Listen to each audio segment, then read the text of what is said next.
walk again. Come on, Scrap. So his big thing is that he wants to a little bit when he adds energy and listens to you, Patty, he needs you to be in a really sort of solid place. And it doesn't mean you have to hang on hard, Right. but that your leg is down and that when you put the go aid on and when you put the slow aid on, that you think of having a little dinner plate with your two hands above that wither and like that with your posture, that you run a little bit of a system check and you say to yourself, kind of like if you think of what you're going to say before you say it, you're going to think of your position before you talk to him. So before you tell him to go and push him on, you're going to reaffirm your body position and kind of say, I'm going to give him the aid from here. Nice. That's nice. Good. I like that, so that it's very clear. Excellent. And then the same thing, before you walk, you're going to reaffirm that body position. Excellent. Excellent. I think that when I saw him last year, he was still doing a lot of stargazing. And this year, stop for a second, your German martingale's working against you here. I'm going to loosen it just one. If he has a bad day and starts flipping his head around, you know, then you can tighten it back up. But he's kind of gone from one of the issues to the other. And this one, when we're trying to sort of build the jumping idea,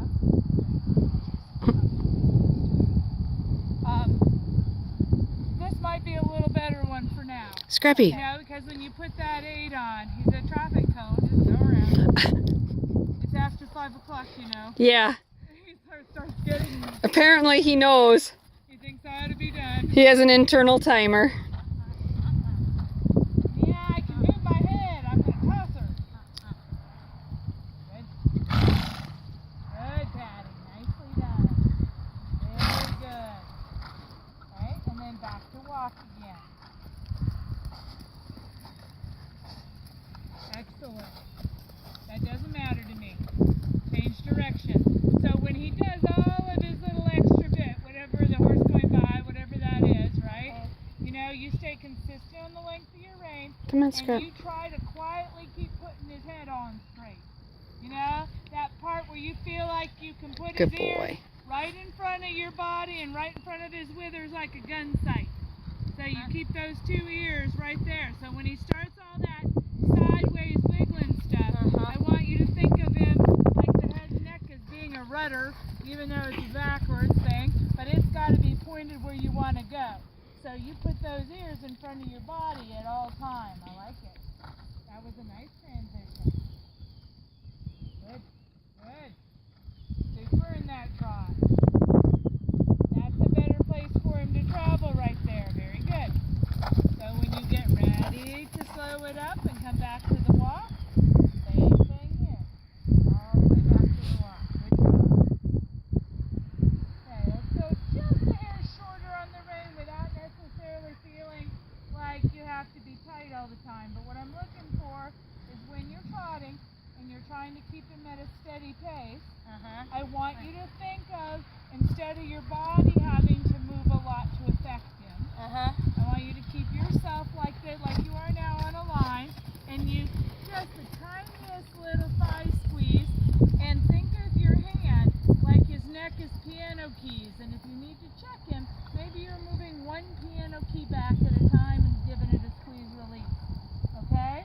Right now, when you're checking him, there's a lot of body forward and back, and because he's a little bit more sensitive, it makes him more erratic too. So when you're talking to him, when you're talking to him that way, when you're tapping the brakes, try to do it with just your hand motion and just your arm. Put his head on straight. There you go. And then you can allow the energy to flow where it wants to flow instead of feeling like you have to push his body around. Most of what you want to do is get the neck on straight. Yep, good job. You're doing the right thing there. You can cross that left hand over if you have to and neck rein that outside shoulder back in place. There you go. Good. Back in the ring. And carry on at the trot. Now we're going to stay at the trot to see if we can use those little tiny half walks to stabilize it and also put his head on straight.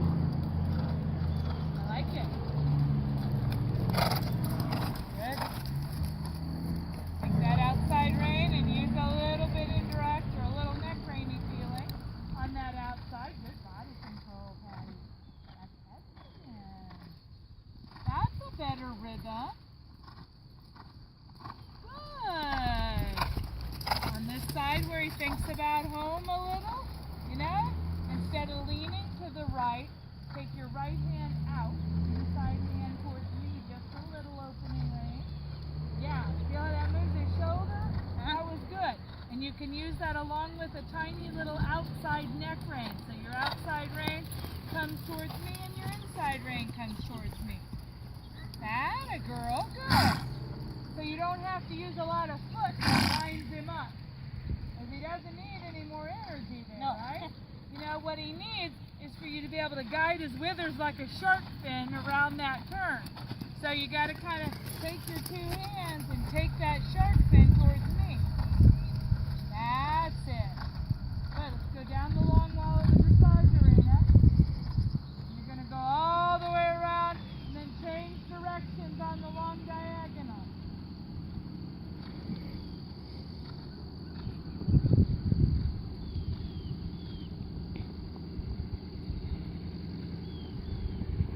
Great job there of the rhythm, Patty. Good girl.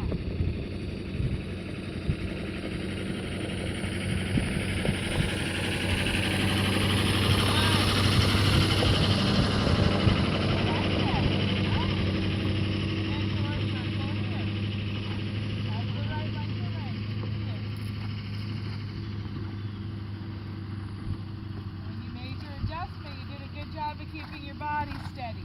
That lets you be a little more slick when your fingers lose those reins. So you feel like you can change the length of it without feeling like it's too herky-jerky, right? Good. That's a very steady, even beat. And stick with that whole way. This direction is sort of the same thing. Looks like that left side's a little tougher, huh? Trying to get that shoulder. He wants to push into this side of his body both ways a little. Notice what I'm talking about? Good. It's a small adjustment. Good, good.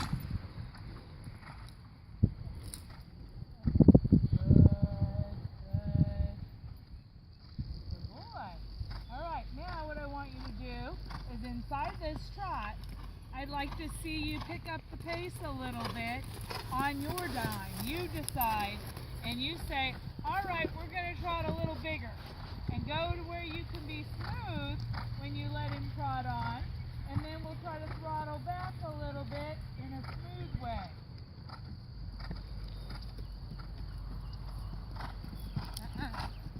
Head on straight, back to work. What number is that? That was 4? Yeah. Okay. She cooked? Okay. Good. Good. That's a good working trot. There he's tracking up heel to toe, which is sort of the minimum, you know? So you'd like to be able to go from this gear to that little smaller one without him getting a lot of head twisting. Alright? So you might have to do it over a number of strides. Not all at once, so you do it without losing the beat of the trot. Good, so you can shrink it up like over 10 steps, a little bit at it. Nice with your posting. Nice. Good, and now open it back up again over a number of strides. All of that smoothly. Good job, Patty. Very good. Reminding him to put his head on straight. Reminding yourself to adjust that rein a little bit again. Good. Yep. I like it when he gets in that little groove where he's not as pulling down on you. You know, that he's a little lighter. I think that's a good place for him to travel. And smaller. Better. Good, good, good, good. Keep it going. And then back bigger again. Look at the space between his ears at his pole instead of at his withers. It'll help you hold your balance a little better. Good. Get that trot a little bigger then. A little bit at a time. Sort of is like sports car driving. Don't grind the gears, right? You got to downshift Patty. Stay with us. Good job, Patty. I like it. Good. And then downshift a little bit. Taking your time. Good. That was very smooth. Nice. And then change direction. We'll do the same thing the other way.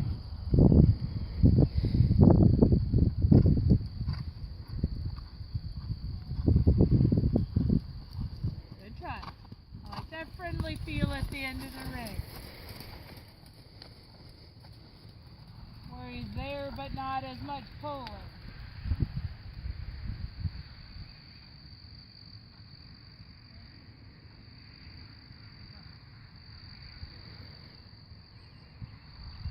Your diagonal.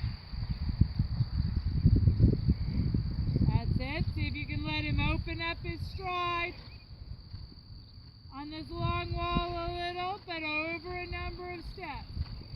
Head on straight. Excellent. And slowly downshift, not all at once.